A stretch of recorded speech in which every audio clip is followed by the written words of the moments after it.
आप अपनी खूबियाँ ढूँढो, खामियाँ निकालने के लिए लोग हैं ना। अगर रखना है कदम तो आगे रख, पीछे खींचने के लिए लोग हैं ना।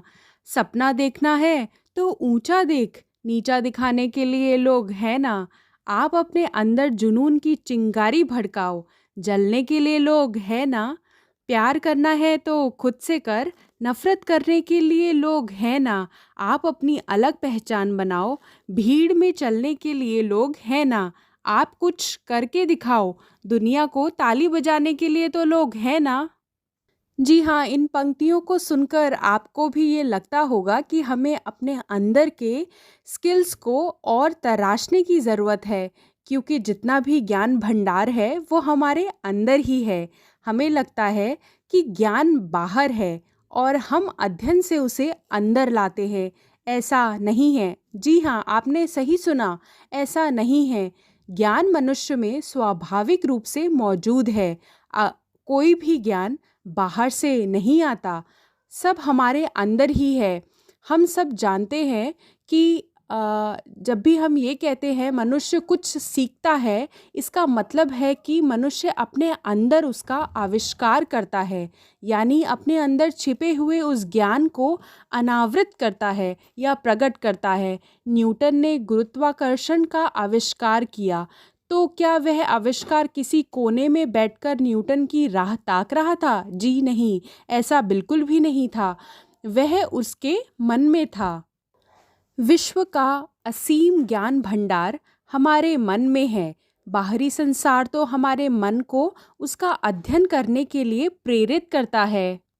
हमें अचानक कुछ दिख जाता है और हमारे मन में बैठे विचार को उससे प्रेरणा मिल जाती है और वहाँ तक हमारी पहुँच बन जाती है।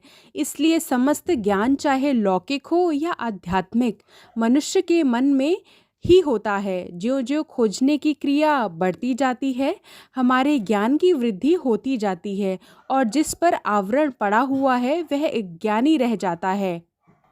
हम जिसे शक्ति, बल, प्रकृति के रहस्य की समझ कहते हैं, वे सब हमारे भीतर है। जी हाँ, वो सभी हमारे अंदर है। मनुष्य की आत्मा से ही सारा ज्ञान आता है। जो ज्ञान सनातन काल से मनुष्य के भीतर निहित है, उसको जो प्रकट कर पाता है, उसके भीतर देख पाता है, वही ज्ञानी बन जाता है। इसलिए हमें अपने आप से सीखना होगा।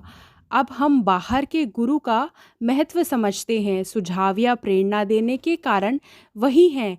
बाहर गुरु हमारे अंतस्थ गुरु को विषयों का मर्म समझने के लिए प्रेरित करते हैं। उसके बाद हमारे ही अनुभव और विचार स्पष्ट हो जाते हैं और हम अपनी आत्मा में उनकी अनुभूति करने लगते हैं।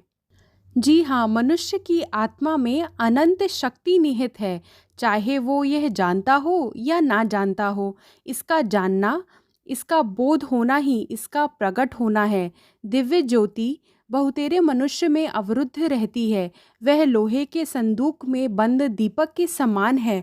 थोड़ा सा भी प्रकाश बाहर नहीं आ सकता, लेकिन पवित्रता और निस्वार्थता के माध्यम से हम उस अवरोधक माध्यम की सघनता को धीरे धीरे झीना करते रहते हैं और अंत में वह कांच के समान पारदर्शक बन जाता है। यानी हम केवल बाधाओं को हटा देने की बात यहाँ नहीं कर रहे हैं, पर उसके साथ साथ ज्ञान को स्वाभाविक रूप से प्रकट करने की बात कर रहे हैं। ज़मीन में बीज डाल दो ताकि उसमें से अंकुरन होने लगे। उसके चारों ओर एक घेरा बना दो और देखते रहो कि उसे कोई नष्ट ना कर दे। उस बीज के उगे हुए पौधे की शारीरिक बनावट के लिए हम मिट्टी, पानी, समुचित वायु का प्रबंध करते हैं। बस हमारा काम उतना ही है। तो निरंतर अपने अंदर की शक्तियों को पहचानें और उन पर यकीन करें और समय